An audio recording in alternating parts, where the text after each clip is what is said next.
had been run over by a snowcat in the area of Mount Rose Highway. At 8:57, Washoe County Dispatch advised some units, and they started en route. Here's where I want to elaborate on the weather and the road conditions at that hour. The previous evening, we had seen approximately 3 feet of snow fall in the Mount Rose area, and multiple cars were abandoned on the multiple roads, including Mount Rose Highway. Additionally, while it was not snowing at the time of the accident, Mount Rose Highway was closed at that hour because of severe winter weather of snow which had not been yet removed from the highway. At 9:30, the first Washoe County Sheriff's Office unit arrived on scene. The delay again was a direct result of the weather, the traffic moving around abandoned cars in the roadway, and the closure of Mount Rose Highway. When the first Washoe County Sheriff's Office unit arrived on scene, Medical, Truckee Meadows Fire Protection District, and North Lake Tiles Fire Protection District were on scene. At 9:37, care flight landed in the vicinity of Mount Rose Highway. At 9:56, Mr. Renner was taken via care flight to a Reno area hospital. Now for some details of the accident as we currently know them. I want to be clear here, as well as going on a major accident investigation, and we are handling it as we would any other major accident investigation. We are still conducting interviews and processing items from the scene. Based on our investigation, Mr. Renner's personal vehicle, which was being driven by a family member, had become stuck in the snow near his home. Mr. Renner went to retrieve his piston bully, or snowcat, an extremely large piece of snow removal equipment weighing at least 14,330 pounds, in an effort to get his vehicle moving. After successfully towing his personal vehicle from its stuck location, Mr. Renner got out of his piston bully to speak to his family member. At this point, it is observed that the piston bully started to roll. In an effort to stop the rolling piston bully, Mr. Renner attempts to get back into the driver's seat of the piston bully. Based on our investigation, it's at this point that Mr. Renner is run over by the piston bully. An eyewitness detailed seeing Mr. Renner getting into the piston bully and not seeing him again until the piston bully came to a rest in a pile of snow in front of his driveway. At this point in the investigation, we do not believe Mr. Renner was impaired at all, and we believe this is a tragic accident. The Washoe County Sheriff's Office is in possession of his piston bully, and we are analyzing it to rule out any potential mechanical failure of why it may have started to roll. This is part of our normal investigation process for any major investigation. As I mentioned earlier, this investigation is ongoing.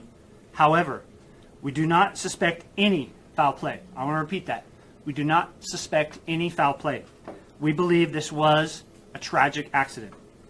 On behalf of the Washoe County Sheriff's Office, I want to thank Chief Summers from North Lake Tahoe and all of his personnel, and Chief Moore from Truckee Meadows Fire Protection District, Care Flight, and all of our regional partners who assisted in responding to this accident.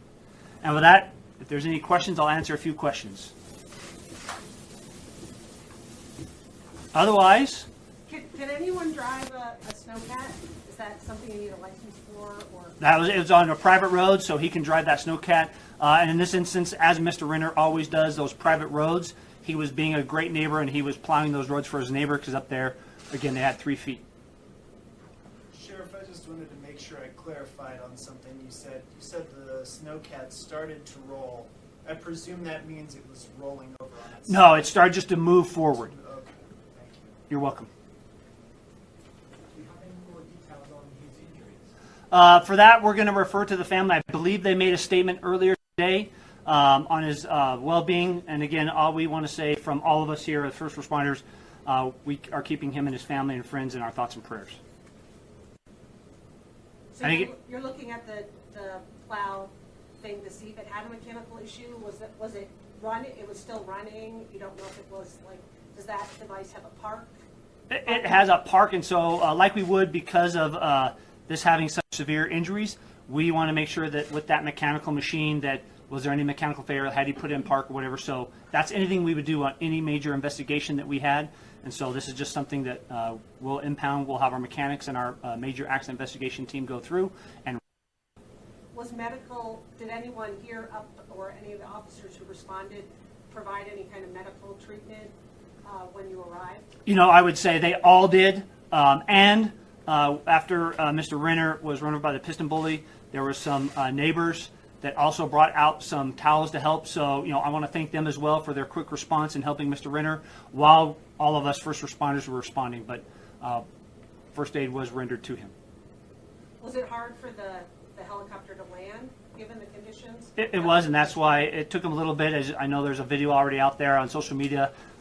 Just because of the weather, all of the snow that we had just gotten, they had to find a safe landing zone for it. There was an early report that a neighbour who's a doctor, medical doctor, gave a tourniquet. Is that correct?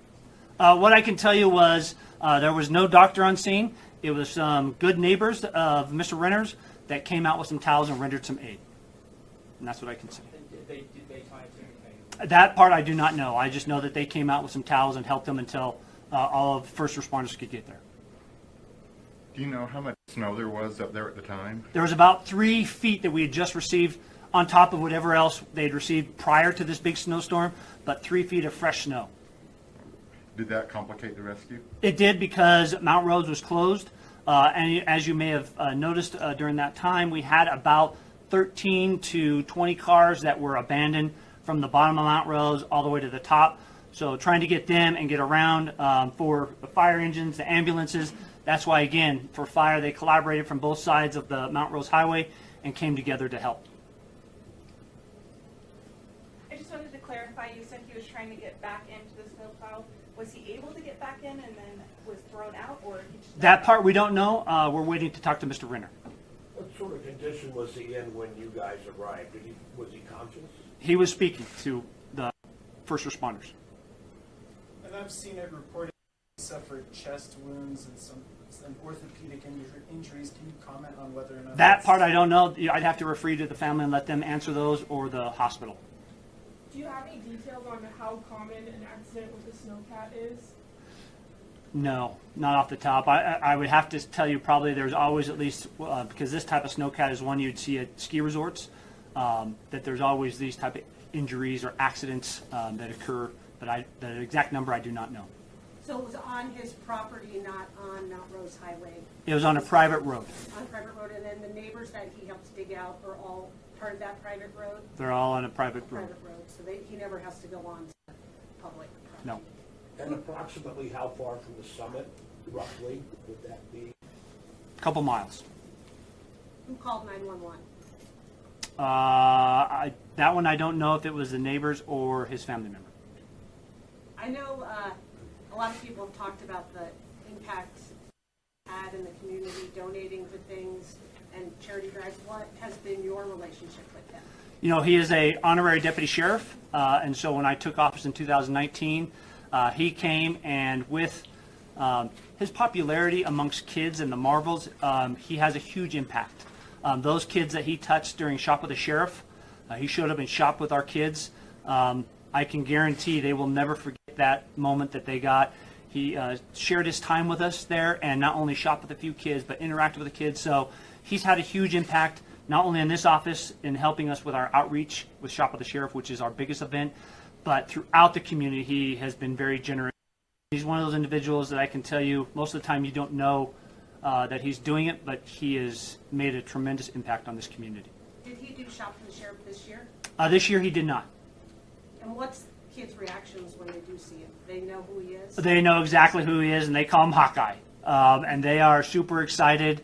Even sometimes the parents may be a little more excited than the kids, but for us, that's a great thing with the Shop of the Sheriff when we do that. And to see those kids and the impact he has been truly impactful. Is it common for people to own piston bullies or snowcats? Absolutely, or plows or something, because they're private roads. And so they get a lot of snow, and they're on roads that are not maintained by the county, so they have their own means to plow their driveways and their roads. Okay, with that, I want to say thank you again for coming. I appreciate you taking the time.